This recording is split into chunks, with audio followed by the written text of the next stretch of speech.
வணக்கம் நண்பர்களே. இந்த வீடியோவை பார்த்து முடிக்கும் போது உங்களுக்கு ஒரு விஷயம் நல்லா தெளிவா ஞாபகத்துக்கு வரும். அதாவது ஒரு நாட்டுக்கு கனெக்டிவிட்டி அப்படின்றது வந்து எந்த அளவுக்கு அந்த நாட்டோட பொருளாதாரத்துக்கு முக்கியமா தேவைப்படுது. அதிலும் ரயில் கனெக்டிவிட்டி பொதுமக்களுக்கு மட்டும் இல்லாம ராணுவத்துக்கு எந்த அளவுக்கு முக்கியமா தேவைப்படுது. அதுவும் இப்ப நடக்கிற ரஷ்யா உக்ரைன் போர்ல இருந்து சில பேர் புரிஞ்சிருப்பீங்க இந்த இன்ஃப்ரா வந்து ஏன் முக்கியத்துவம் வாய்ந்தா இருக்கு அப்படின்னு. அதிலும் குறிப்பா இந்தியாவை பொறுத்தளவு பாகிஸ்தான் இந்த பக்கம், சைனா, இப்ப பங்களாதேஷ், சோ தொடர்ந்து இந்தியாவுக்கு பலவிதமான பாதுகாப்பு அச்சுறுத்தல் இருக்கும் போது இப்ப இந்தியா ஸ்ட்ராட்டஜிக்கா ஒரு அருமையான ஒரு திட்டத்தை வந்து வெளியிட்டு இருக்காங்க. குறிப்பா ரயில் கனெக்டிவிட்டிக்காக ஒரு மேசிவான ஒரு திட்டத்தை வந்து அறிவிச்சிருக்காங்க. சோ இது எந்த அளவுக்கு சீனாவுக்கும் பாகிஸ்தான் பங்களாதேஷ் பார்டர்ல இந்திய ராணுவத்துக்கு உதவ போகுது அப்படின்றது நீங்க புரிஞ்சுப்பீங்க. சோ முடிஞ்ச அளவுக்கு இந்த வீடியோவை ஸ்கிப் பண்ணாம பாருங்க. நண்பர்கள் சேனல் புதுசா வந்தீங்கன்னா ப்ளீஸ் சப்ஸ்கிரைப் பண்ணி உங்களோட ஆதரவுகளை கொடுங்க.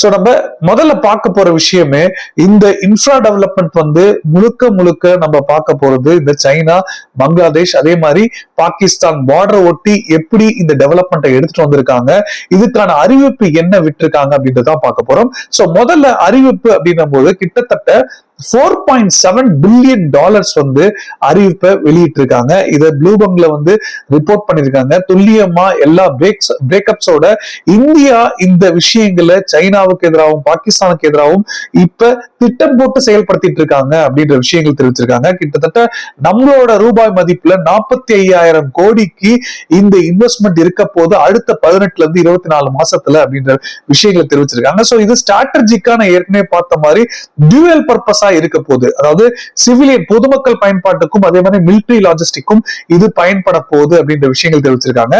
சோ இந்த இன்வெஸ்ட்மெண்ட் முழுக்க இந்த 45,000 கோடியும் ட்ராக், இந்த ஒட்டுமொத்த ரயில் இன்ஃப்ராஸ்ட்ரக்சர் ட்ராக் டெவலப்மெண்ட்டுக்காக மட்டுமே இதை வந்து முதலீடுகள் பண்ண போறாங்க அப்படின்ற விஷயங்கள் தெரிவிச்சிருக்காங்க. இது மட்டும் இல்ல, இதோட பிரைமரி ஆப்ஜெக்டிவ் வந்து நம்மளோட ராபிட் ட்ரூப் டிப்ளாய்மெண்ட்டுக்கும் அதே மாதிரி எக்யூப்மெண்ட் சப்ளைஸுக்கு ஒட்டுமொத்தமா இந்த ஃபார்வர்ட் ஏரியாஸ்ல கொண்டு போய் இதை வந்து நிறுத்துறதுக்கு இந்த இன்ஃப்ரா டெவலப்மெண்ட்டை வந்து டெவலப் பண்ணிருக்காங்கன்ற விஷயங்கள் தெரிவிச்சிருக்காங்க. சோ இதோட டைம் ஃப்ரேம் தான் எனக்கு ரொம்ப பிடிச்சிருக்கு.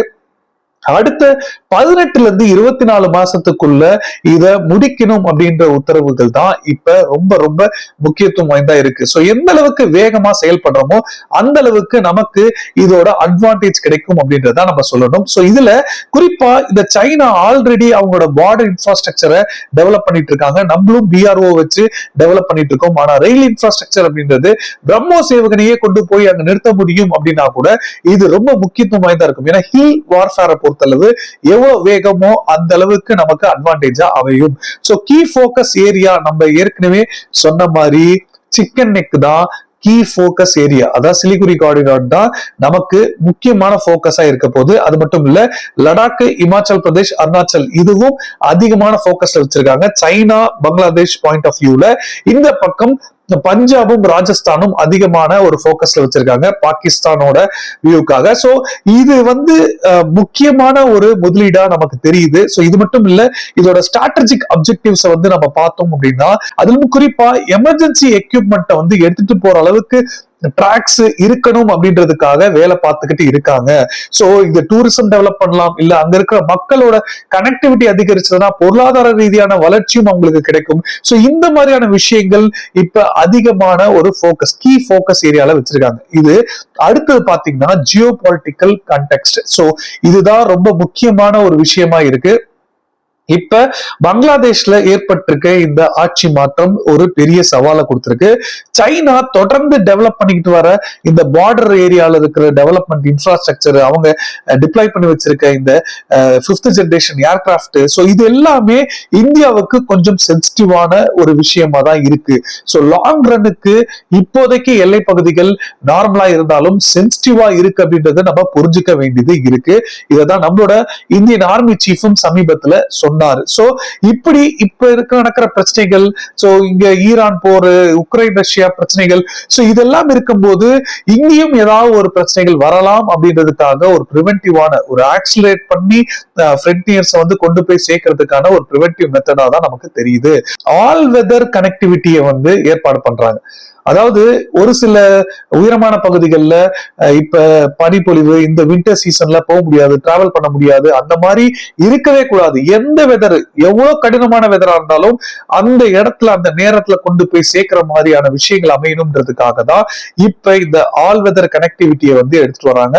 சோ இந்த கனெக்டிவிட்டி மூலமா இப்ப ஒட்டுமொத்தமா பார்டர் டிஸ்ட்ரிக்ட்ஸ்க்கு வந்து ஒரு மிகப்பெரிய ஒரு டெவலப்மெண்ட் வந்து காத்துக்கிட்டு இருக்கு அப்படின்றதுதான் நமக்கு தெரியுது.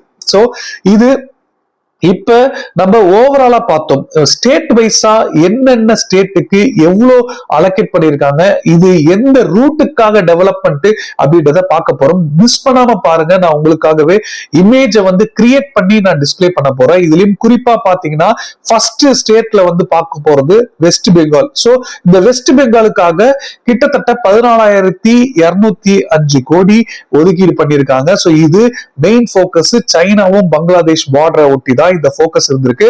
இது சிலிகுரி காரிடாரை வந்து அப்கிரேட் பண்ண போற விஷயம். சோ பழைய டிராக்ஸா இருந்தா அந்த டிராக்ஸை வந்து இன்னும் பிராடரா மாத்துறதுக்காக வேலைகள் செய்வாங்க. அதே மாதிரி அண்டர் கிரவுண்ட் ஸ்ட்ராட்டஜிக் காரிடார், அதாவது எந்த மாதிரியான ஒரு தாக்குதல் நடந்தாலும் இல்ல எந்த ஒரு பிரச்சனைகள் ஏற்பட்டாலும் எந்த ஒரு பாதிப்பும் வராத மாதிரி ஒரு சில இடத்துல, குறிப்பா அந்த நேரோவா இருக்க சிலிகுரி காரிடார்ல அதை கொண்டு போய் சேர்க்கறதுக்காக அண்டர் கிரவுண்ட்ல ஸ்ட்ராட்டஜிக் காரிடாரை பிளான் பண்றாங்க. Varanasi Siliguri high speed train project, அதே மாதிரி பூட்டானை கனெக்ட் பண்ற மாதிரியான ஒரு முக்கியமான காரிடார் எல்லாமே இந்த வெஸ்ட் பெங்கால் இந்த இதுக்காக ஒதுக்கப்பட்ட இந்த பார்டர் லைன்ல இருக்கு அப்படின்றதுதான் நமக்கு தெரியுது.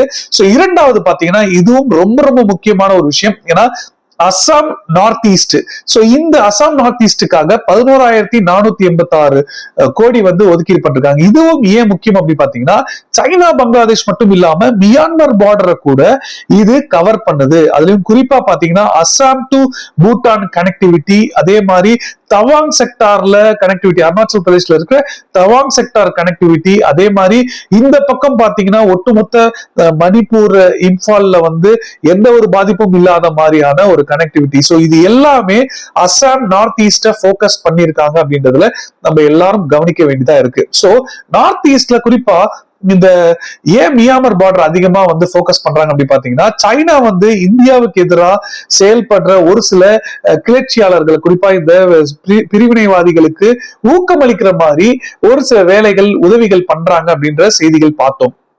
அவங்களோட ட்ரோன்ஸுக்கு உக்ரைன்ல இருந்து சில எக்ஸ்போர்ட்ஸ் வந்து திருட்டுத்தனமா கொண்டு உள்ள போய் உதவிகள் பண்ணாங்க அப்படின்ற விஷயங்கள்லாம் கூட இதுக்கு முன்னாடி பார்த்தோம். சோ அந்த இடமும் சென்சிட்டிவா இருக்கனால இத முழுக்க போக்கஸ் பண்றதுக்காக இந்தியா ஒரு அருமையான திட்டம் போட்டிருக்காங்க.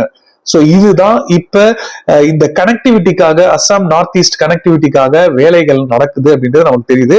மூணாவது பாத்தீங்கன்னா இமாச்சல் பிரதேஷ் லடாக், இதுவும் ரொம்ப முக்கியம். ஆனா key focus China border.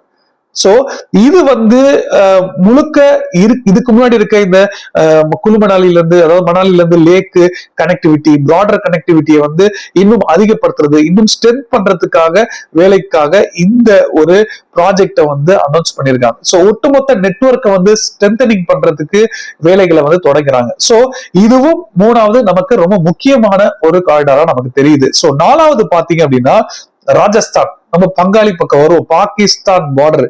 So 10,228 கோடி இதுக்காக அலோகேட் பண்றாங்க அப்படின்ற விஷயங்கள் சொல்லப்பட்டிருக்கு. இது முழுக்க ஜெய்ப்பூர் பார்டர் ஏரியால டெவலப் பண்றதுக்காக தான். சோ இது மட்டும் இல்ல, இதோட பார்டர் ஒட்டுமொத்த நெட்வொர்க்கையும் வந்து கனெக்ட் பண்ணி அதை ஸ்ட்ரென்த் பண்றதுக்கான வேலைகளை வந்து பண்றாங்க. இதுலயும் குறிப்பா நம்ம ஏற்கனவே பார்த்தோம், இந்த சர்க்ரீக்ல ஒரு சில பிரச்சனைகள் பண்றதுக்கு வேற ஏதாவது, ஏன்னா இந்த எல்ஓசி லைன் ஆஃப் கண்ட்ரோல்ல ஒட்டுமொத்தமா இந்தியா சீல் பண்ணிட்டாங்க, உள்ள வராத மாதிரி. அது மட்டும் இல்லாம பாகிஸ்தான் ஆக்குபைட் காஷ்மீர்லயும் இந்தியா வந்து இந்தியாவுக்கு சப்போர்ட் ஏற்படுற அளவுக்கு மக்கள் போராட்டம் பண்ணிட்டு இருக்காங்க. சோ இப்படி இருக்கும் போது இந்த ராஜஸ்தானோ இல்ல மத்த பார்டர் பக்கம் அவங்க வேற வேற ஏதாவது திட்டம் போறதுக்கான ஐஎஸ்ஐ வேற ஏதாவது திட்டம் போறதுக்கான வாய்ப்புகள் இருக்கும் அப்படின்றதுனால இப்ப இந்த பார்டரை வந்து குறிப்பா ரிவாரியில இருந்து ஜெய்ப்பூர் வரைக்கும் ரொம்ப ஸ்ட்ராங்கான ஒரு நெட்வொர்க் கனெக்டிவிட்டியை வந்து பண்ணிட்டு இருக்காங்க அப்படின்றதா நமக்கு தெரியுது. சோ கடைசியா இன்னொன்னு பாத்தீங்க அப்படின்னா அதுவும் பாகிஸ்தான் பார்டர் ஓட்டின மாதிரி தான் பஞ்சாப்.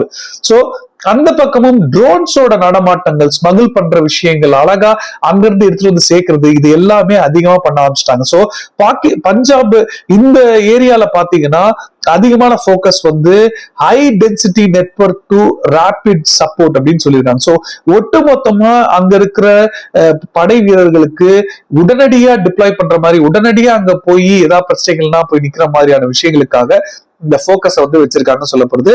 இது மட்டும் இல்ல, இதோட ஸ்கோப் வந்து நம்ம ஏற்கனவே பார்த்த மாதிரி இன்னும் ட்ராக்ஸை வந்து டபுளா இன்க்ரீஸ் பண்றதுக்கான முயற்சிகள் பண்ணிட்டு இருக்காங்க. சோ மிலிட்டரி ட்ரெயின்ஸை வந்து அதிகப்படுத்துறதுக்கான வாய்ப்புகள் இருக்கு. சோ டியூவல் பர்பஸ் இதுவும் இருக்க போகுது அப்படின்ற விஷயங்கள் தெரிவிச்சிருக்காங்க. சோ ஒட்டுமொத்தமா நமக்கு இந்த ரயில் கனெக்டிவிட்டி, இந்த ப்ராஜெக்ட் இப்ப வெளியிட்டு இருக்க இந்த இன்வெஸ்ட்மெண்ட் முதலீடுகள் டேட்டா ரிப்போர்ட்ஸ் வந்து நமக்கு ரொம்ப அட்வான்டேஜான ஒரு விஷயமா அமையும். ஒருவேளை சைனாவோ இல்ல பங்களாதேஷோ வேற ஏதாவது திட்டம் போட்டு அவங்க படைகளை வந்து எல்லை பகுதியில் நிறுத்தி வைக்கிறாங்க அப்படின்னா இந்தியா கவுண்டர் அட்டாக் கொடுக்கறதுக்கான முயற்சிகள் இது அமைச்சு கொடுக்கும் அப்படின்றதுதான் நமக்கு தோணுது. சோ இதை பத்தின உங்களோட கருத்துக்கள், நீங்க வேற ஏதாவது யோசிக்கிறீங்க இல்ல உங்களுக்கு ஏதாவது யோசனைகள் இருக்கு அப்படின்னாலும் தாராளமா எதுவா இருந்தாலும் கீழே கமெண்ட்டா சொல்லுங்க, நானும் தெரிஞ்சுக்கிறேன். இதை தவிர வேற ஏதாவது கருத்துக்கள் இருந்தாலும் நீங்க ஏதாவது சொல்லணும்னு ஆசைப்பட்டாலும் எந்த ஒரு தயக்கமும் வேண்டாம், கீழே கமெண்ட்டா சொல்லுங்க. நீங்க இன்ஸ்டாகிராம்ல டைரக்டா நான் மெசேஜ் பண்ணா கூட இன்ஸ்டாகிராம் லிங்க் வந்து இருக்கு, நீங்க மெசேஜ் பண்ணுங்க, நான் பொதுவாக எல்லாரும் ரிப்ளை பண்ணிட்டு தான் இருக்கேன். சோ நன்றி, ஜெய்ஹிந்த், பாய்.